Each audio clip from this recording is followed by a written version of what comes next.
Praise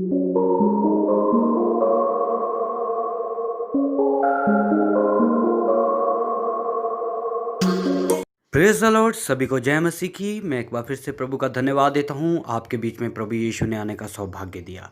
अजीज़ों, आज जो हमारा टॉपिक है, जो आज हमारा विषय है, उस विषय का नाम है सिद्धता की ओर बढ़ना। मैं फिर से दोबारा बोलना चाहता हूँ, सिद्धता की ओर बढ़ना। तो आइए अजीज़ों, आज हम इस टॉपिक को सीखने के लिए जा रहे हैं। मैं आप सभी का बहुत धन्यवाद देता हूँ और आप भी हमें प्रार्थनाओं में याद रखें। हम भी आपके लिए प्रार्थना निरंतर करते रहते हैं और प्रभु आपको आत्मिक जीवन में और भी आगे बढ़ाए। तो चलिए इस विषय को शुरू करते हैं, जिस विषय का नाम है सिद्धता की ओर बढ़ना। परमेश्वर की अनंत काल की योजना ये है कि अपने लोगों के साथ नए यरूशलेम में युगानुयुग तक क्या करे, वास करे।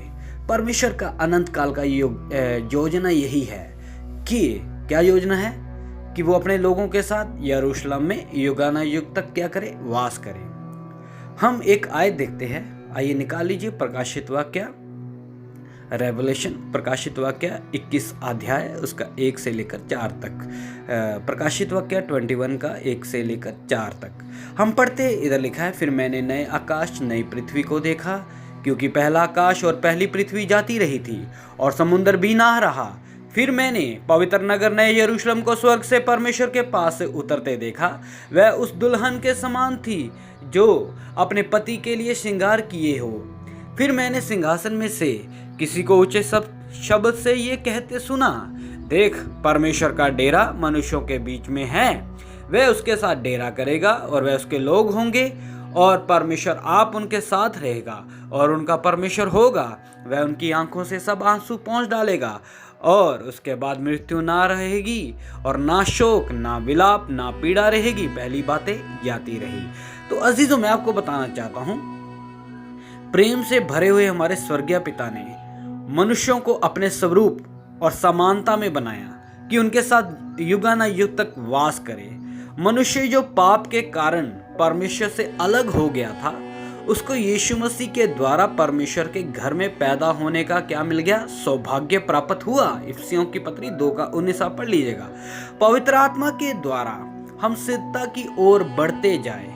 परमेश्वर के घर में जो उत्पन्न हुए, जो पैदा हुए, प्रत्येक की आवश्यकताओं को स्वर्गीय पिता पूरा करता है।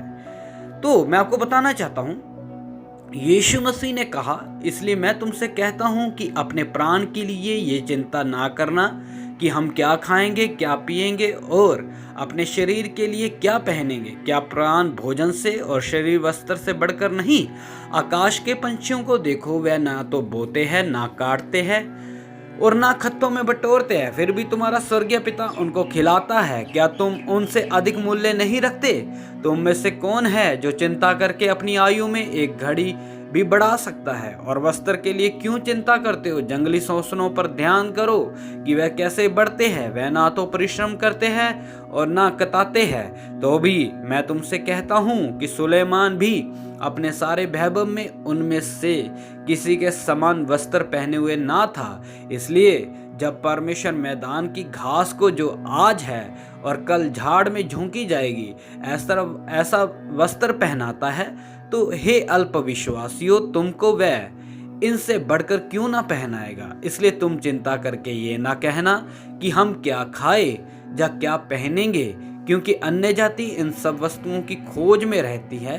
पर तुम्हारा स्वर्गीय पिता जानता है कि तुम्हें इन सब वस्तुओं की आवश्यकता है। इसलिए पहले तुम परमेश्वर के राज्य और धर्म की खोज करो, तो सब वस्तुएं भी तुम्हें मिल जाएंगी। मत्ती रचित सुसमाचार 6 अध्याय उसका 25 से लेकर उसका 33 तक मैंने पढ़ा है।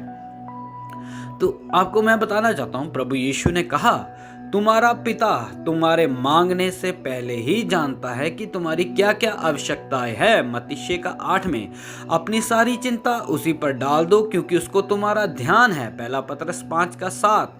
जब हमारा पिता हमारी सारी शारीरिक आवश्यकताओं को पूरा करने के लिए तैयार है, तो हम संसारिक वस्तुओं पर ध्यान ना लगाएं, क्योंकि परमेश्वर ने हमें मसीह यीशु में उसके साथ उठाया और स्वर्गीय स्थानों में उसके साथ बिठाया। इफिसियों की पत्री 2 का 6। जब हमको स्वर्गीय स्थानों में बिठाया है, तो हम स्वर्गीय वस्तुओं की खोज में रहे।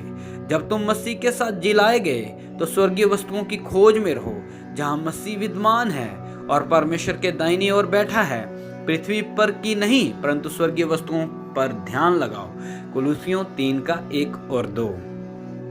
हम एक यात्री के समान दुख सहते हुए अपनी यात्रा को पूरा करें। हे प्रियो, तुमसे बेनती करता हूँ कि तुम अपने आप को परदेसी और यात्री जानकर उन संसारिक अभिलाषाओं से जो आत्मा से युद्ध करती है बचे रहो। पहला पत्रस 2:11। इसी कारण यीशु ने भी लोगों को अपने ही लहू के द्वारा पवित्र करने के लिए फाटक के बाहर दुख उठाया। इसलिए आओ उसकी निंदा अपने ऊपर लिए हुए छावनी के बाहर उसके पास निकल चले। इब्रानियों की पत्री उसका 13वां अध्याय उसका 12 से लेकर 14 तक। जब हम यात्री बनकर दुखों को सहते हुए यात्रा करते हैं तब हमारा भीतरी मनुष्यत्व यीशु मसीह के रूप में बदलता जाता है। प्रभु ने सेवकों को कलीसिया में किस उद्देश्य से नियुक्त किया है? आश्चर्य और चमत्कारी कामों को करने के द्वारा लोगों की शारीरिक आवश्यकताओं को पूरा करने के लिए नहीं। उसने कुछ को प्रेरित नियुक्त करके, कुछ को भविष्यवक्ता नियुक्त करके, कुछ को सुसमाचार सुनाने वाले नियुक्त करके और कुछ को रखवाले और उपदेशक नियुक्त करके दे दिया, जिससे पवित्र लोग सिद्ध हो जाए और सेवा का काम किया जाए और मसीह की देह उन्नति पाए, जब तक कि हम सब के सब विश्वास और परमेश्वर के पुत्र की पहचान में एक ना हो जाए और एक सिद्ध मनुष्य ना बन जाए और मसीह के पूरे डील डोल तक ना बढ़ जाए, ताकि हम आगे को बालक ना रहे जो मनुष्यों की ठग विद्या और चतुराई से उनके भ्रम की युक्तियों के और उपदेश के हर एक झोंके से उछाले और इधर उधर घुमाए जाते हो, वरन प्रेम में सच्चाई से चलते हुए सब बातों में उसमें जो सिर है अर्थात मसीह में बढ़ते जाए, जिससे सारी देह हर एक जोड़ की सहायता से एक साथ मिलकर एक साथ घटकर उस प्रभाव के अनुसार जो हर एक अंग के ठीक ठीक कार्य करने में होता है अपने आप को बढ़ाती है कि वह प्रेम में उन्नति करती जाए। इफिसियों की पत्री 4 अध्याय उसका 11 से लेकर मैंने 16 तक पढ़ा है। तो मैं आपको बताना चाहता हूँ, प्रेरित पौलुस कहता है, जिसका प्रचार करके हम हर एक मनुष्य को चेतावनी देते हैं, सारे ज्ञान से हर एक मनुष्य को सिखाते हैं कि हम हर एक व्यक्ति को मसीह में सिद्ध करके उपस्थित करें। कुलुसियों की पत्री 1:28। स्वर्ग में ये घोषणा हो रही है, फिर मैंने बड़ी भीड़ का सा और बहुत जल का सा शब्द और गर्जन का सा बड़ा शब्द सुना, हालेलुया, क्योंकि प्रभु हमारा परमेश्वर सर्वशक्तिमान राज्य करता है। आओ हम आनंदित और मगन हो और उसकी स्तुति करें, क्योंकि मेमने का विवाह आ पहुंचा है और उसकी दुल्हन ने अपने आप को तैयार कर लिया है। उसको शुद्ध और चमकदार महीन मलमल पहनने का अधिकार दिया गया, क्योंकि उस महीन मलमल का अर्थ है पवित्र लोगों के धर्म के काम। प्रकाशित वाक्य 19 अध्याय उसका 6 से लेकर 8 तक। यदि हम केवल इसी जीवन में मसीह से आशा रखते हैं तो मनुष्यों से अधिक अभागे है। पहला कुरिन्थियों 15:19। दुनिया के लोग जो यीशु मसीह के द्वारा उद्धार नहीं पा रहे, उनकी आशा सिर्फ इस पृथ्वी पर ही है। इसलिए वे लोग सांसारिक आशीषों के लिए भक्ति के साथ भाग दौड़ कर रहे हैं। जिन्होंने यीशु मसीह के द्वारा उद्धार पाया है, उनको एक बहुत बड़ी आशा है। इस पृथ्वी में यात्री और परदेसी बनकर रहते हुए अपनी आत्मिक यात्रा पूरी करते हैं। अगर हम यीशु मसीह के द्वारा इस संसार की आशीषों के लिए प्रार्थना करते रहते हैं तो हमारे जैसा अभागा कोई नहीं है। हमने इतनी सारी आयतें मैं आपको पढ़ाया ताकि आप वचन को सीखें, वचन को जानें, वचन क्या बोलता है। तो यीशु मसीह हमको इस दुनिया की आशीष देने के लिए नहीं आया, हमको उनके समान बनाकर नए यरूशलेम में युगानुयुग तक उनके साथ रहकर राज्य करने के लिए चुना है। इस पृथ्वी पर हम केवल यात्री के जैसे रहकर अपने उद्धार के कार्य को पूरा कर रहे हैं। फिलिपियों की पत्री 2:12। जब हम अपने उद्धार के कार्य को पूरा करके सिद्ध हो जाएंगे, तब हम अपने असली स्वर्गीय घर में चले जाएंगे।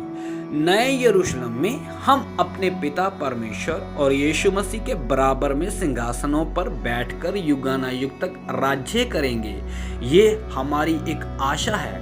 इसलिए अजीजों, इसलिए दूसरा यीशु, दूसरा आत्मा, दूसरा सुसमाचार को छोड़कर असली उपदेश में रहते हुए अपनी आत्मा और शरीर की मलिनता से शुद्ध होना है। हमको अपने दूल्हा प्रभु यीशु मसीह के पूरे डील डोल तक बढ़ना है। इफिसियों की पत्री 4:13 के अनुसार हम मसीह के प्रेम में जड़ पकड़कर परमेश्वर की सारी भरपूरी तक परिपूर्ण हो जाए। इफिसियों की पत्री 3:19। इसलिए मैं आपसे बेनती करता हूं कि दूसरा यीशु, दूसरा आत्मा और दूसरा सुसमाचार के धोखे से निकलकर अपने अपने कष्ट का क्रूस उठाते हुए खेमे के बाहर निकल चले। खेमे के बाहर निंदा, बदनामी, कष्ट है। खेमे के बाहर यात्रा करने वाले सब लोग अपने अपने कष्ट का क्रूस उठाते हुए अपने अपने गोलगथा की ओर जा रहे हैं। जब हम अपने गोलगथा पहुंचेंगे तभी हमारी दौड़ पूरी होती है। प्रेरित पौलुस कहता है, मैं अच्छी कुश्ती लड़ चुका हूं, मैंने अपनी दौड़ पूरी कर ली है, मैंने विश्वास की रखवाली की है। दूसरा तिमोथी 4:7। अपने कष्ट का क्रूस उठाते हुए खेमे के बाहर यानी कि तंग मार्ग में चलते समय में दुनिया के लोग देखकर हैरान होंगे और चर्चा करेंगे कि क्यों इतना कष्ट उठाते हैं। इजरायली लोग मरुभूमि में चलते समय में दिन में उनके ऊपर बादल की छाया रही, रात में आग का खंभा उनके साथ था, इसलिए उन पर दिन के धूप की गर्मी और रात को सर्दी का असर नहीं हुआ।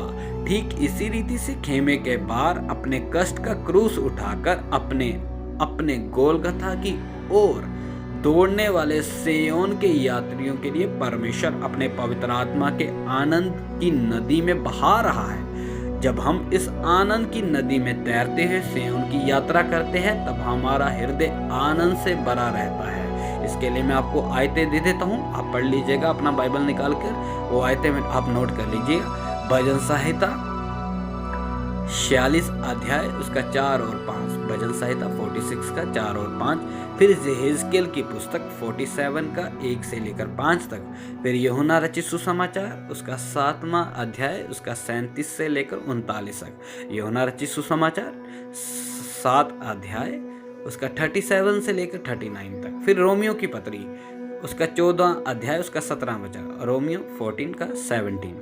हमारे जीवन में जितने भी कष्ट और परेशानियां आती है वह सब हमारी भलाई के लिए है। हम जानते हैं कि जो लोग परमेश्वर से प्रेम करते हैं उनके लिए सब बातें मिलकर भलाई ही को उत्पन्न करती है, अर्थात उन्हीं के लिए जो उनकी इच्छा से बुलाए हुए हैं, रोमियो 8:28 के अनुसार। इसलिए कष्ट और बीमारी, तंगी, परेशानी आदि आते समय में पवित्र आत्मा की नदी में डूबते हुए चलेंगे तो हमारा हृदय आनंद से भरा रहेगा। अपने कष्टों से छुटकारा ना चाहते हुए हर दुख तकलीफ के लिए धन्यवाद देते हुए जाएंगे तो हमारा मनुष्य स्वभाव ईश्वरीय स्वभाव में बदल जाएगा।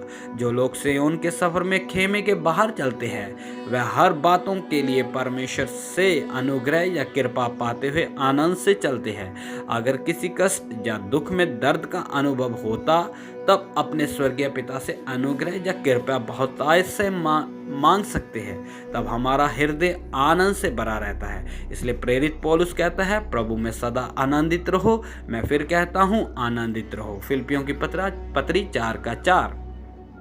इसलिए मेरे प्यारे प्रभु के सेवकों और भाई बहनों, हर बात के लिए धन्यवाद देते हुए पवित्र आत्मा में चलते हुए अपनी दौड़ को पूरा करें। हमारा दूल्हा प्रभु यीशु मसीह अपनी दुल्हन को लेने शीघ्र आ रहा है। आइए पवित्र वचन के अनुसार पवित्र आत्मा की सहायता से अपने स्वर्गीय पिता की मर्जी को पूरा करते हुए अपने दूल्हे का इंतजार करें। देखो, हमारा प्रभु यीशु मसीह शीघ्र आ रहा है। इसलिए अजीजों, आप अपने सिद्धा के काम को पूरा करें वफादारी से, डरते कांपते हुए। इसलिए पौलुस कहता है, अपने उद्धार के कार्य को डरते कांपते हुए क्या करो, पूरा करो। तो इसलिए अजीजों, इन विषयों के द्वारा, इन वचनों के द्वारा प्रभु आप सबको आशीष दे। सभी को जय मसीह की।